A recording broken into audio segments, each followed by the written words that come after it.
Assalamualaikum warahmatullahi wabarakatuh.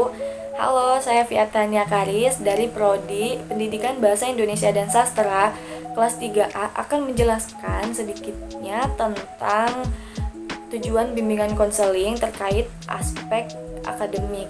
Nah, di dalam tujuan bimbingan konseling ini ada 3 poin, ada 3 judul. Saya akan memilih satu judul saja, yaitu tentang motivasi yang tinggi untuk belajar sepanjang hayat. Nah, gimana sih penjelasannya?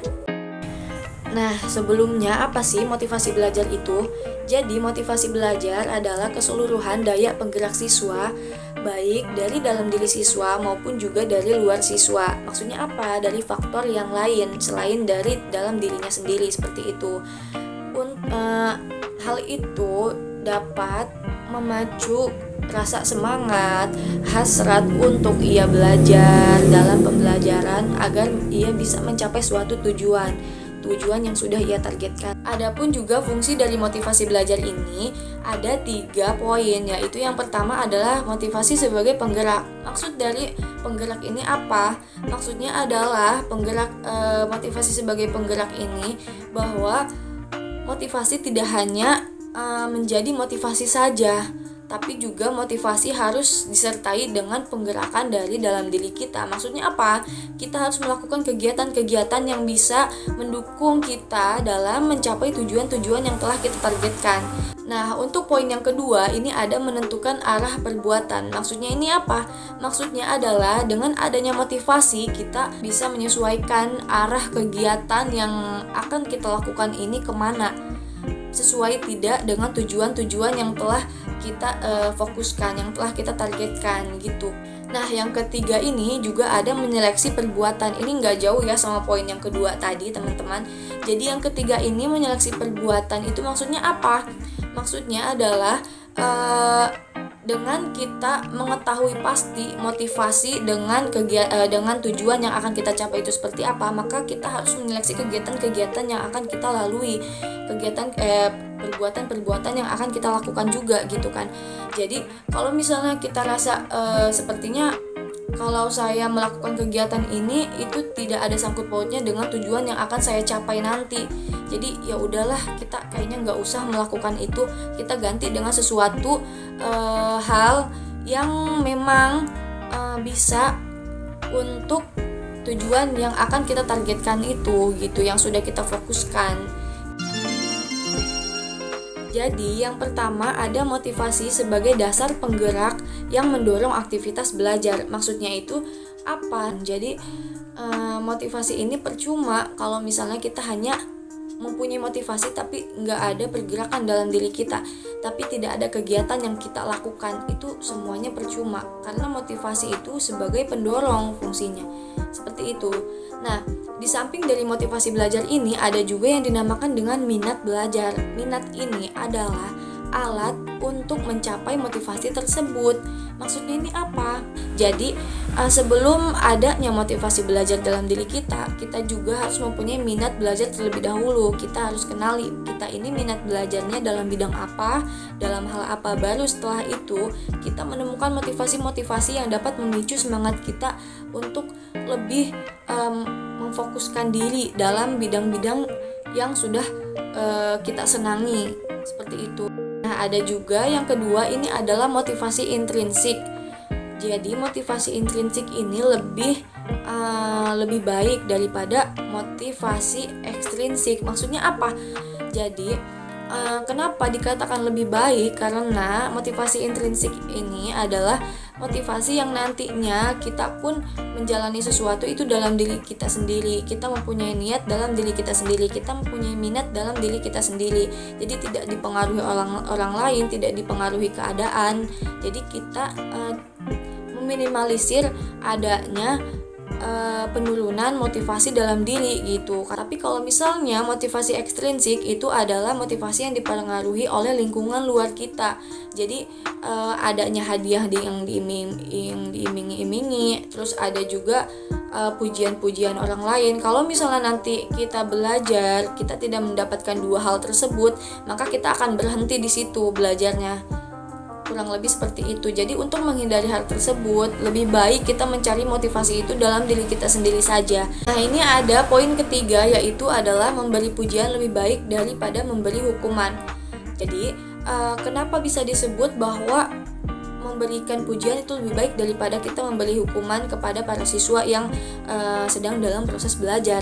Karena memberi pujian itu berarti kita mengapresiasi apa yang telah ia kerjakan, apa yang telah ia lakukan dalam proses pembelajarannya. Salah itu nggak apa-apa dalam pembelajaran, karena dari hal-hal yang salah tersebut mereka jadi mengetahui apa yang seharusnya mereka tidak lakukan, apa juga yang harusnya mereka perbaiki, apa yang baik, hal-hal yang baik yang harus mereka lakukan, seperti itu. Kalau misalnya kita marahi malah lalu kita memberikan hukuman kepada mereka, malah mereka akan berpikiran bahwa sia-sia saja usaha-usaha mereka untuk mencoba pembelajaran tersebut. Jadi menurunkan motivasi belajar mereka, semangat mereka juga menurun. Tapi kalau misalnya kita memberikan pujian atas apa yang telah ia usahakan dalam mengerjakan pekerjaan tersebut, dalam mengerjakan pembelajaran tersebut, mereka akan bertambah motivasinya, semangatnya akan bertambah dalam melakukan pembelajaran itu gitu. Jadi ada alangkah baiknya adalah memberikan pujian itu lebih baik daripada kita memberi hukuman terhadap siswa. Nah, yang selanjutnya ada upaya dalam meningkatkan motivasi belajar pada diri siswa ini. Menurut Sadirman tahun 2016 itu ada beberapa poin.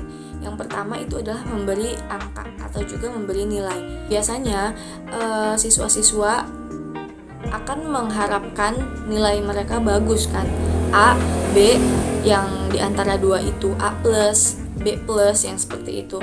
Jadi sudah pasti kalau misalnya mereka melihat nilai-nilai yang ia kerjakan selama ini ternyata menghasilkan nilai yang bagus, yang cukup memuaskan, itu akan menambah motivasi belajar pada diri siswa, itu akan semakin menggebu-gebu. Jadi semangat mereka pun akan terus meningkat seperti itu, karena melihat proses belajar yang mereka lakukan selama ini itu berhasil, karena hasilnya adalah nilai yang bagus tersebut. Yang kedua, ini ada juga memberikan tes ataupun juga ulangan untuk mengetes seberapa jauh kemampuan mereka. Di motivasi untuk mereka belajar menyiapkan hal-hal yang akan keluar nanti di soal itu terus meningkat semangatnya gitu. Jadi semangat belajarnya semakin meningkat dan motivasi belajarnya pun terus meningkat. Mereka akan berusaha untuk bagaimana nih caranya agar saya dapat nilai yang bagus pada tes kali ini, seperti itu. Nah, yang ketiga ini ada juga memberikan hadiah, tapi menurut saya untuk di hal yang memberikan hadiah ini kurang menumbuhkan motivasi belajar pada siswa. Maksudnya, kalaupun menumbuhkan motivasi belajar pada siswa, ini tidak selamanya baik, karena nanti mereka hanya akan terfokus kepada hadiah-hadiah yang mereka dapatkan, tapi dari hasil proses pembelajarannya itu mereka lupa bahwa mereka ini harus memiliki sifat yang jujur atau juga yang disiplin. Jadi mereka harus menyiapkan dulu nih belajar dari hari sebelumnya, seperti itu. Jadi kalau misalnya untuk hal hadiah ini, untuk dikasih reward itu berupa nilai angka saja itu sudah cukup, tidak harus diberikan hadiah. Ya mungkin boleh sesekali, tapi kalau misalnya nanti mereka tidak mendapatkan hadiah pada suatu hari, mereka ada kemungkinan bahwa motivasi belajar mereka akan menurun, seperti itu. Ada juga ego involem menjadi guru-guru dalam hal ini harus menumbuhkan kesadaran bahwa mengerjakan PR itu penting, mengerjakan tugas itu penting, belajar sendiri di rumah itu penting. Untuk apa? Untuk menambah motivasi belajar pada diri siswa tersebut, seperti itu. Jadi nanti si siswa akan berusaha agar ia dapat mempertahankan harga dirinya dengan cara belajar, dengan cara mengerjakan tugas.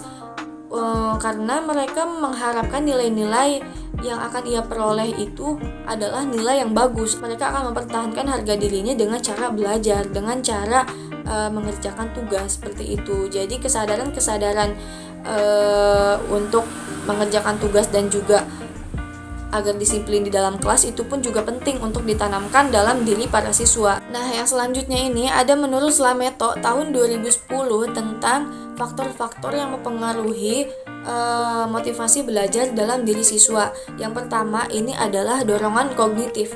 Yang kedua ada harga diri. Yang ketiga ada kebutuhan berafiliasi. Maksud dari ketiga poin tersebut itu apa? Akan saya jelaskan satu persatu. Nah, yang pertama ini adalah dorongan kognitif. Ini adalah kebutuhan siswa untuk mengetahui, mempelajari, memahami, dan juga dapat memecahkan masalah yang ada pada pembelajaran tersebut. Nah, ada juga kebutuhan berafiliasi. Ini adalah kebutuhan dalam menguasai pembelajaran atau juga menguasai pembelajaran guna untuk mendapat pengakuan dari teman-temannya yang lain ataupun juga dari si guru tersebut, seperti itu. Karena tidak bisa dipungkiri ya, kalau misalnya kita mempelajari sesuatu, kita membutuhkan validasi dari seseorang, dari teman kita kah atau dari guru kah. Kalau misalnya dari guru, mungkin dengan cara mereka memberikan nilai itu sudah suatu validasi untuk kita bahwa kita ini mampu mengerjakan mata pelajaran tersebut. Kalau misalnya dari teman, kita mungkin dari hal sharing-sharing, dari hasil diskusi seperti itu, kita ada keinginan bahwa kita ini diakui menguasai hal tersebut. Baik, hanya ini yang dapat saya sampaikan. Kurang lebihnya saya mohon maaf. Terima kasih. Assalamualaikum warahmatullahi wabarakatuh. See you. Semoga bermanfaat.